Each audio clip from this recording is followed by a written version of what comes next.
Hello student, myself Dr. Mayur Jarag. Today we will learn about leukocyte disorders and leukemias. As we all know, on the starting point of anemia, we have discussed this table, that is pluripotent stem cell will give rise to common myeloid stem cells and common lymphoid stem cells. These common myeloid stem cells will give rise to eosinophil, monocyte, polymorphonuclear cells, platelets, erythrocytes, and T and B lymphocytes and natural killer cells. Now we will learn about what is one of the disorders of WBC, that is leukopenia, that is reduced number of WBC count. It may be due to inadequate or ineffective granulopoiesis, that is aplastic anemia, or variety of infiltrative bone disorders like tumors, and megaloblastic and myelodysplastic syndrome may lead to leukopenia. Now, what are the other causes of leukopenia? It is a immunological mediated injury to the neutrophil, as in case of SLE, and any other cancer treatment drugs, that is antimetabolites used for that.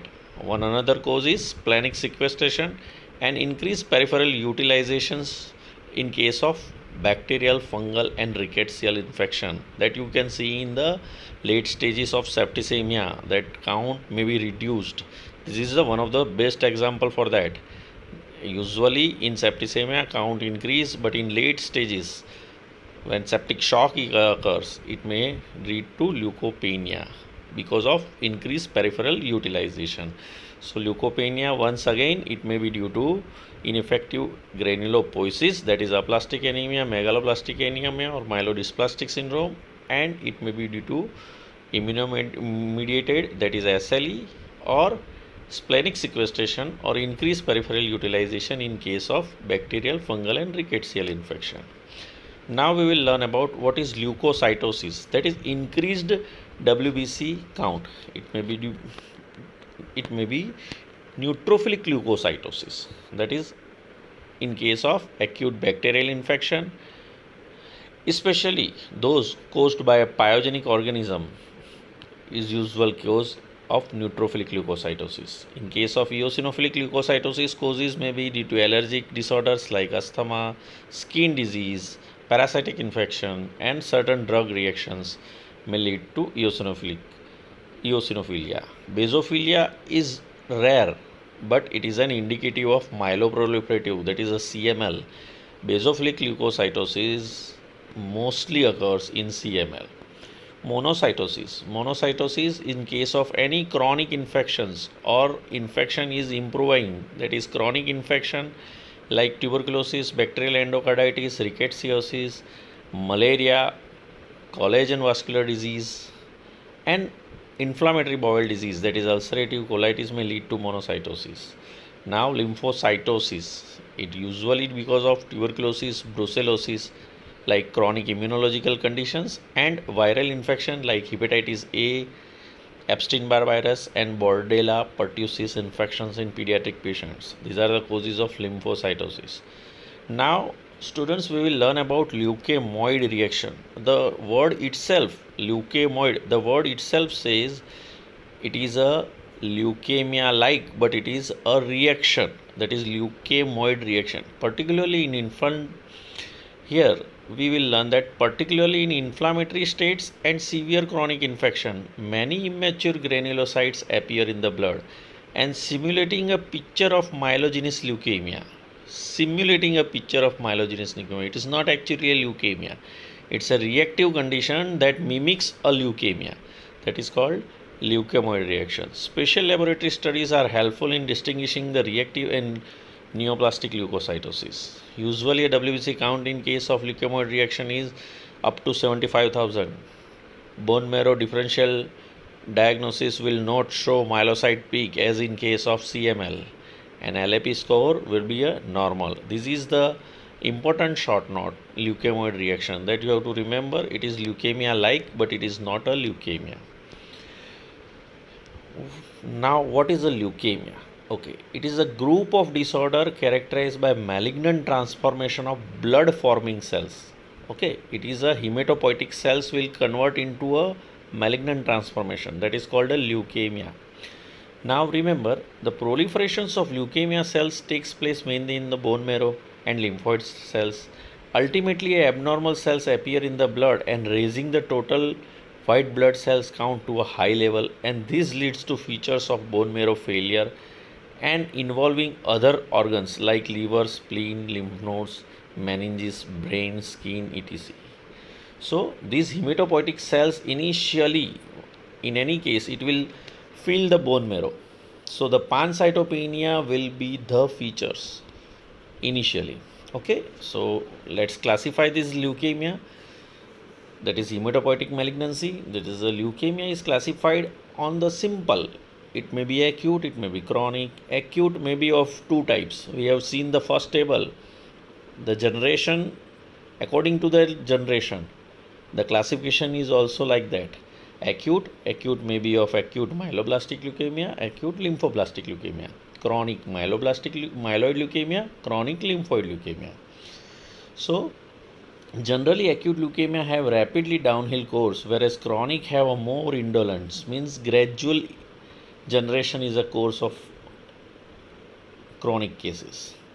What are the genetic disorders that lead to acute leukemias? That may be a Down syndrome or Fanconi's anemia. Environmental factors like ionizing radiations, drugs like alkylinating agents used in Hodgkin's disease may be responsible. Chemical carcinogens like benzenes and other hydrocarbons, aromatic hydrocarbons may be responsible. Acquired disorders like PNH and aplastic anemia are stem cell disorders and may lead to acute leukemia. So now we will learn what is an acute leukemia, characterized by predominance of undifferentiated leukocyte precursors or leukemic blast. When derived from the myeloid stem cells that we have seen in the first figure, when derived from the myeloid stem cell, it is called an acute myeloid leukemia. When derived from the lymphoid stem cell, it is called a ALL, that is acute lymphoid leukemia. One known classification system, that is FAB classification, formulated by French, American and British classification, is used nowadays for treatment and diagnosis purpose. So we have to follow the FAB classifications of acute leukemia, because treatment is done at par according to FAB classifications. So according to this system, leukemia is acute if bone marrow consists of more than 20% of blast, and in that system, AML is classified into the 8 types, that is M0 to M7, and ALL into 3 types, that is L1, L2 and L3. Now AML M0 to M7, if we want to diagnose, how we can diagnose? So diagnosis is based on the following things. 1. Morphology. 2. Cytochemistry, that is a cytoplasmic content. Third is immunophenotyping, that is immunological receptor present on the surface of the cell. Cytogenetics means genetic configurations, and molecular genetics. These are the 5 main methods by which we have to use multiple methods many of the times to diagnose the acute leukemia. Not only morphology may be helpful, not only single things may be helpful, it may be use multiple methods to diagnose the acute leukemia. Now, morphology of the blast cells in peripheral blood and marrow is a mainstay of a diagnosis. Now it is very important on morphology to distinguish between AML and ALL. Cytochemistry is used to identify certain enzymes present in the cytoplasm of hematopoietic cells. In cytochemistry, the most common is myeloperoxidase and Sudan black B, which is present in myeloid leukemias, whereas a PAS10 is usually present in acute lymphoid leukemias. And non-specific esterase is also one of the important cytochemistry, which is present in monocytoid or the monocytoid precursors, that is monoblast. Now other method is immunophenotyping. Here it is based on the fact that leukemic cells will express the surface antigens, and likewise that different in AML and ALL using lymphoid and myeloid markers according to the lineage. And cytogenetics, it correlate with the prognosis in the some cases. So Like M2 is usually a translocation between 8 and 21, M3 is usually translocation between 15 and 17. Like that you can diagnose by using the translocation methods.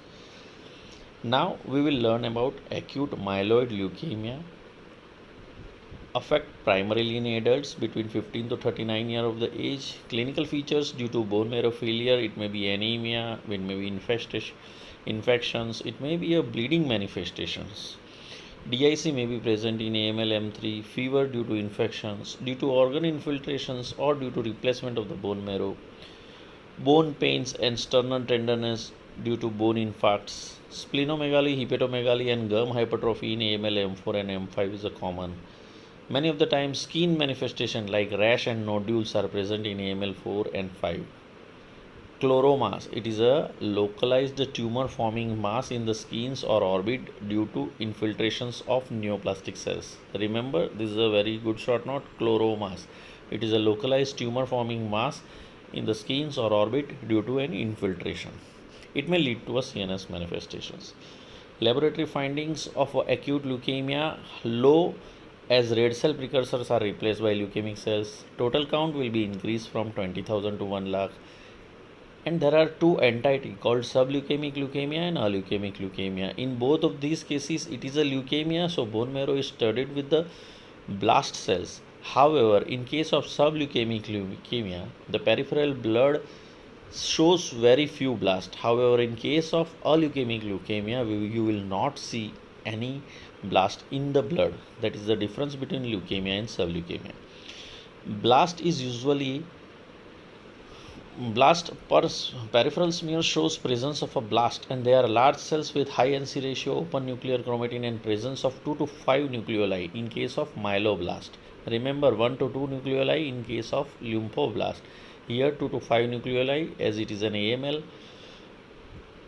Blast cells may be undifferentiated as in M0, show maturation as on M1 and M2, and likewise according to the maturation is classified from M0 to M7, that we will see in the next table.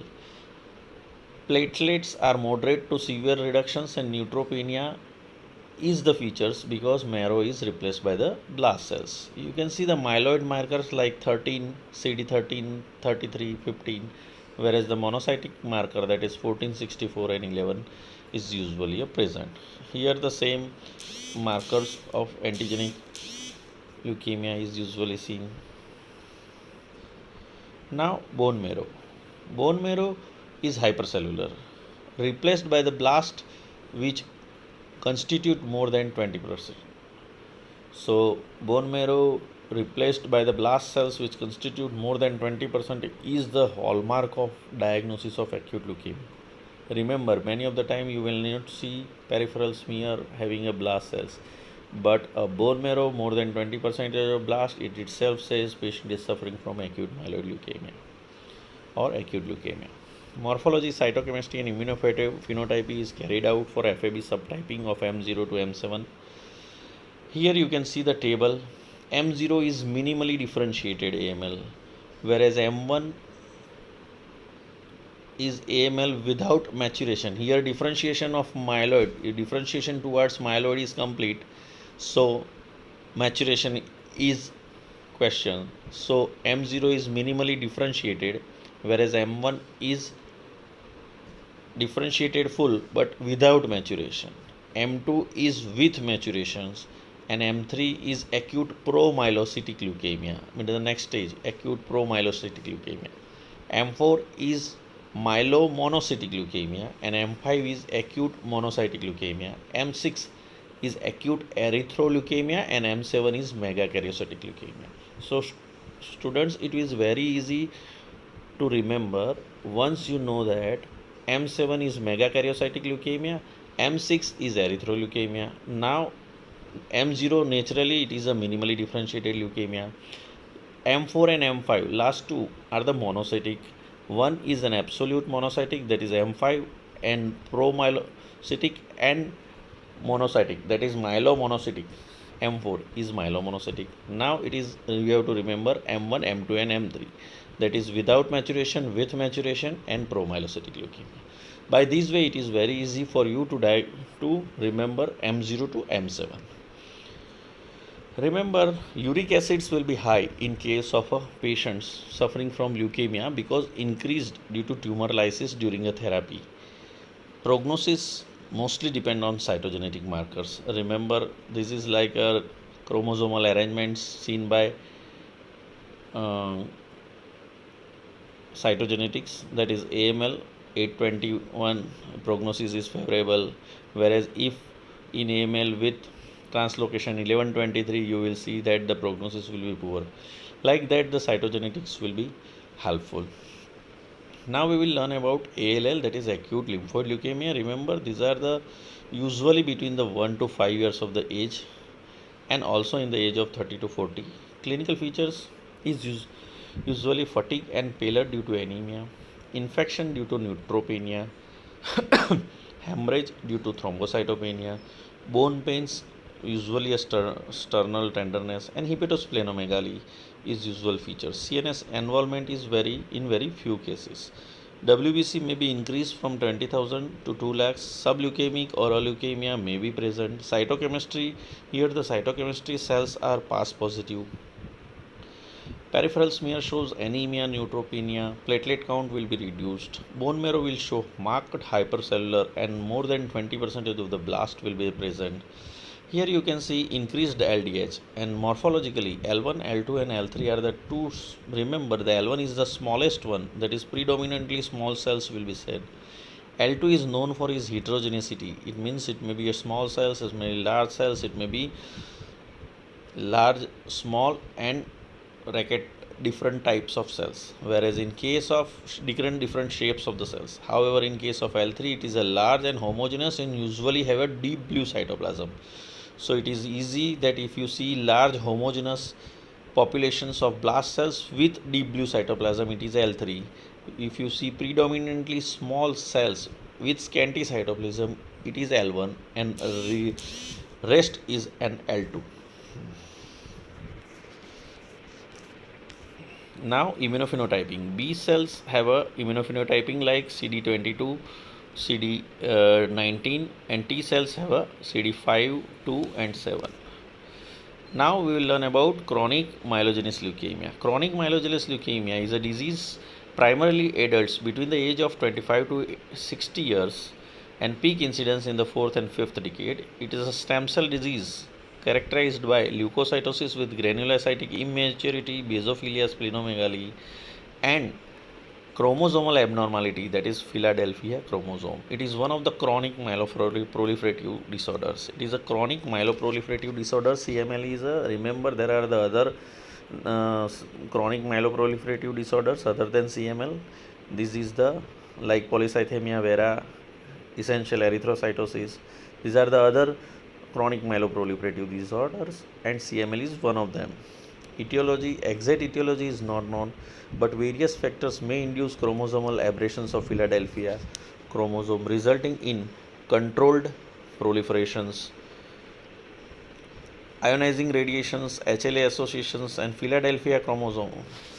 It's formed as a result of reciprocal translocation between long arm chromosome 22 and chromosome 9, that is 922. You can see in the figure right side BCR-ABL fusion gene is present, and that is called as a Philadelphia small chromosome, that is Philadelphia chromosomes. Now on the right side you also see that BCR-ABL gene fusions. These are the fish technique identification. Here you can see BCR-ABL gene fusions in a yellow colored manner. So these are the fish technique is also useful, especially for diagnosing a Philadelphia chromosome. ABL proto oncogene from chromosome 9 is translocated to chromosome 22 where BCR is present and result in formation of BCR-ABL fusion gene. The net effect of this event is cell divisions and inhibitions of apoptosis, increased tyrosine kinase of the stem cells. Such autonomous triggering contributes to unregulated myeloproliferations and thus results to a CML. So clinical features will be insidious onset, anemia, hypermetabolism like weight loss, anorexia, night sweats, splenomegaly, that is moderate to severe. Many of the patients More than 50% of the patients may present, poor patients may usually present with the splenomegaly only, and when you measure the spleen, it is a huge splenomegaly is present. In this case, extramedullary hematopoiesis within the red pale, hepatomegaly may be present in 60 to 70% of cases.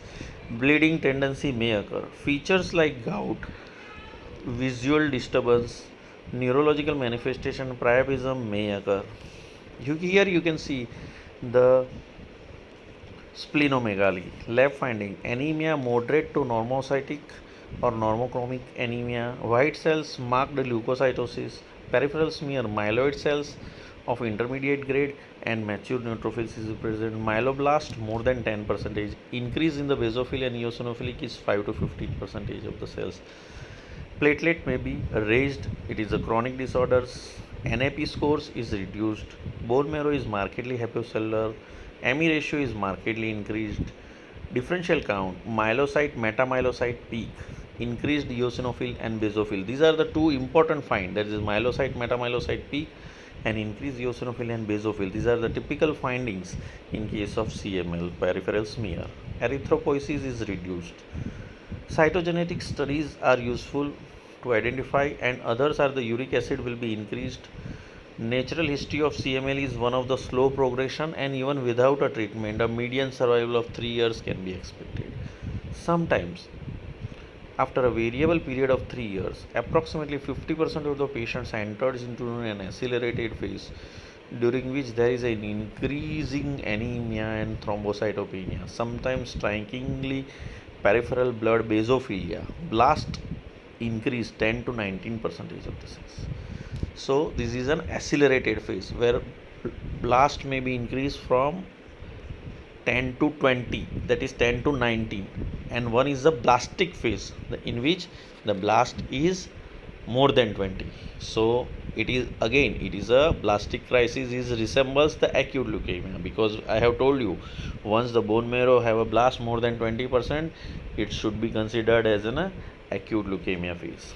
But remember, on a background of CML, you may be seen blast crisis.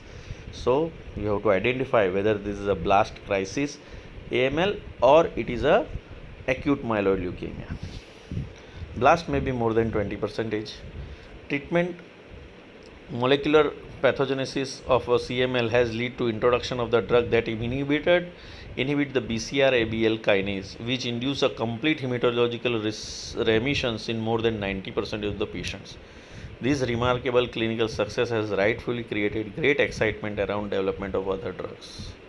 So remember, early treatment is very important. Chronic lymphocyte leukemia, CLL, that is a CLL. We have learned AML, ALL, CML, and this is a CLL. This is a chronic lymphocytic disorders with involvement of the blood and bone marrow, is considered to be a part of common lymphoid malignancy, mature B cell CLL and SLL. Now, clinical feature is usually over the 50 years of the age. Features may be an anemia, lymphadenopathy, or tender, and nodes are non-tender, discrete and small. Splenomegaly and hepatomegaly are usually. Hemorrhagic manifestations are found in case of CLL and thrombocytopenia. Infections are common. In CLL, proliferations of leukemia cells is slow, and these cells replace the normal hematopoietic cells over a period of few years. Here the WBC count is 50,000 to 2 lakh. Remember, you will see hallmark of a disease is a lymphocytosis. Peripheral lymphocytosis more than 5,000 per cubic mm is considered to be a question for whether presence of CLL is there or not. For that, you have to go for a absolute lymphocyte count more than 5,000 and age of the patients. For confirmation, you may do the immunophenotyping test. Smooth cells and basket cells are also present in peripheral smear, which gives us a clue regarding the diagnosis. Bone marrow is hypercellular, studied with the lymphocytes. Lymphocytic infiltration is more than 30%. These are the typical. You can see this is a smooth cells. On the right side, you can see there are the basket cells are present. CD5 positivity is a distinctive of CLL. Remember, It is very easy to diagnose a CLL. Late age presentation more than 5000 per cubic mm is the presentation, and immunophenotyping CD5 positivity will give you a final diagnosis. These are the some features how the T and B cells are generated. Okay friends, any query you can contact me. Thank you.